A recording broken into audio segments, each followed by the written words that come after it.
eyes fixed to the ground. They would not move.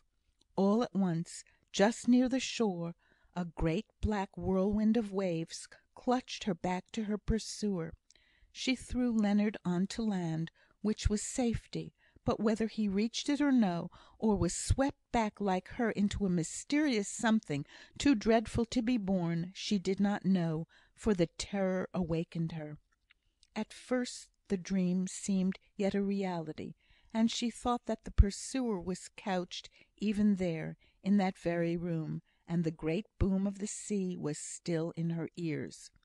But as full consciousness returned, she saw herself safe in the dear old room, the haven of rest, the shelter from storms. A bright fire was glowing in the little old-fashioned cup-shaped grate, niched into a corner of the wall, and guarded on either side by whitewashed bricks, which served for hobs. On one of these the kettle hummed and buzzed, within 2 points of boiling whenever she or Leonard required tea. In her dream, that home-like sound had been the roar of the relentless sea, creeping swiftly on to seize its prey. Miss Benson sat by the fire, motionless and still. It was too dark to read any longer without a candle, but yet on the ceiling and upper part of the walls the golden light gives the feeling of rest to the weary, yet more than perfect stillness. The old clock on the staircase told its monotonous click-clack, in that soothing way which more marked the quiet of the house than disturbed with any sense of sound. Leonard still slept that renovating slumber, almost in her arms, far from that fatal pursuing sea, with its human form of cruelty. The dream was a vision; the reality which prompted the dream was over and past. Leonard was safe; she was safe. All this loosened the frozen springs, and they gushed forth in her heart, and her lips moved in accordance with her thoughts. "What were you saying, my darling?" said Miss Benson, who caught sight of the motion, and fancied she was asking for something. Miss Benson bent over the side of the bed on which Ruth lay, to catch the low tones of her voice. "I only said," replied Ruth, timidly, "thank God! I have so much to thank Him for, you don't know." "My dear, I am sure we have all of us cause to be thankful that our boy is spared. See, he is wakening up, and we will have a cup of tea together." Leonard strode on to perfect health, but he was made older in character and looks by his severe illness. He grew tall and thin, and the lovely child was lost in the handsome boy. He began to wonder and to question. Ruth mourned a little over the vanished babyhood, when she was all in all, and over the childhood whose petals had fallen away. It seemed as though 2 of her children were gone, the one an infant, the other a bright, thoughtless darling; and she wished that they could have remained quick in her memory for ever, instead of being absorbed in loving pride for the present boy. But these were only fanciful regrets, flitting like shadows across a mirror.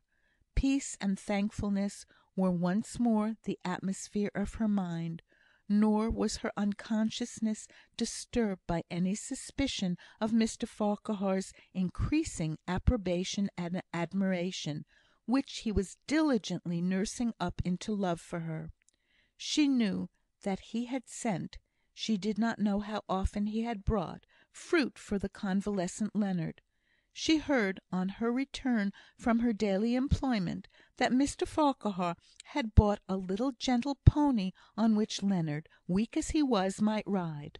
To confess the truth, her maternal pride was such that she thought that all kindness shown to such a boy as Leonard was but natural.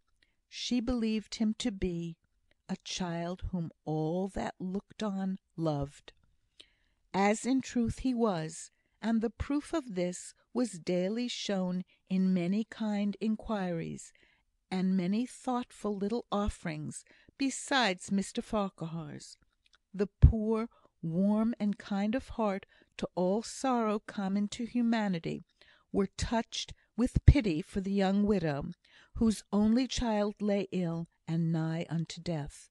They brought what they could, a fresh egg when eggs were scarce, a few ripe pears that grew on the sunniest side of the humblest cottage, where the fruit was regarded as a source of income, a call of inquiry, and a prayer that God would spare the child, from an old crippled woman, who could scarcely drag herself so far as the chapel house, yet felt her worn and weary heart stirred with a sharp pang of sympathy, and a very present remembrance of the time when she too was young, and saw the life breath quiver out of her child, now an angel in that heaven which felt more like home to the desolate old creature than this empty earth. To all such, when Leonard was better, Ruth wept, and thanked them from her heart. She and the old cripple sat hand in hand over the scanty fire on the hearth of the latter, when she told, in solemn, broken, homely words, how her child sickened and died. Tears fell like rain down Ruth's cheeks, but those of the old woman were dry. All tears had been wept out of her long ago, and now she sat patient and quiet, waiting for death.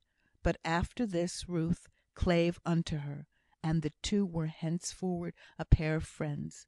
Mr Farquhar was only included in the general gratitude which she felt towards all who had been kind to her boy. The winter passed away in deep peace after the storms of the autumn, yet every now and then a feeling of insecurity made Ruth shake for an instant. Those wild autumnal storms had torn aside the quiet flowers and herbage that had gathered over the wreck of her early life, and shown her that all deeds, however hidden and long passed by, have their eternal consequences. She turned sick and faint whenever Mr Donne's name was casually mentioned. No one saw it, but she felt the miserable stop in her heart's beating, and wished that she could prevent it by any exercise of self-command. She had never named his identity with Mr Bellingham, nor had she spoken about the seaside interview. Deep shame made her silent and reserved on all her life before Leonard's birth. From that time she rose again in her self-respect, and spoke as openly as a child, when need was, of all occurrences which had taken place since then, except that she could not, and would not, tell of this mocking echo, this haunting phantom, this past, that would not rest in its grave. The very circumstance that it was stalking abroad in the world, and might reappear at any moment, made her a coward. She trembled away from contemplating what the reality had been. Only she clung more faithfully than before to the thought of the great God, who was a rock in the dreary land where no shadow was. Autumn and winter, with their lowering skies, were less dreary than the woeful, desolate feelings that shed a gloom on Jemima.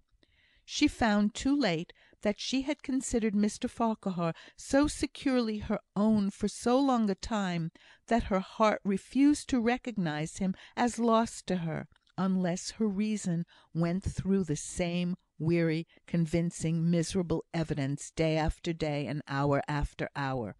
He never spoke to her now, except from common civility. He never cared for her contradictions. He never tried, with patient perseverance, to bring her over to his opinions. He never used the wonted wiles, so tenderly remembered now they had no existence but in memory, to bring her round out of some wilful mood, and such moods were common enough now. Frequently she was sullenly indifferent to the feelings of others, not from any unkindness, but because her heart seemed numb and stony, and incapable of sympathy. Then afterwards her self-reproach was terrible. In the dead of night, when no one saw it, with a strange perversity, The only intelligence she cared to hear, the only sights she cared to see, were the circumstances